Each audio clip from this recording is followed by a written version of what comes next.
Sa ibang balita pa mga kasama, impeachment case laban kay VP Sara Duterte hindi pa naman inililibing ng Senado. Kasama mo sa balita, Rajuman Conde Bata, Conde.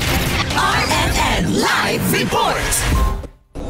Iginiit ni Senator Amy Marcos na hindi pa naman tuluyang inililibing ng Senado ang impeachment case laban kay Vice President Sara Duterte matapos nga ang pahayag ng ilang senador na patay ng maituturing ang naturang kaso ng Vice Presidente. Inamin ni Senator Amy na patay na nga ang impeachment case matapos na pagbutuhan ng mga senador kagabi ang tuluyang pag-archive sa articles of impeachment laban kay Vice President Duterte sa botong 19-4-1. Gayunman, nilinaw ng senadora na kahit dead file na maituturing ang impeachment case ay hindi pa naman nila ito tuluyang inililibing. Katunayan, tulad sa komento ni dating Supreme Court Associate Justice Adolfo Ascuna, ay ganito rin ang posisyon ng mambabatas kung saan maaari pa ring hugutin at buhayin muli ang impeachment case na nasa archive kapag nagkaroon ng reversal o pagbaligtad sa naunang SC ruling na unconstitutional ang inihaing impeachment case ng Kamara.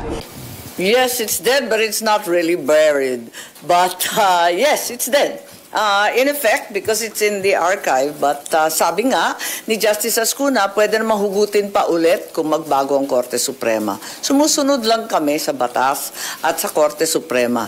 Kaya nga tinatawag na Supreme Court yan. Alam nga naman na Super Supreme Court pa kami, katulad ni sabi ni SP, o Supremer Court pa kami, o may Supremest pa. Wala namang ganun eh. Talagang Supreme Court.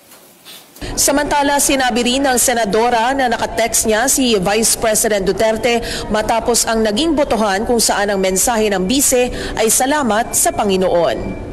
Kasama mo sa Diza XL RMN Manila, Rajuman Conde Batak, Tatak, RMN.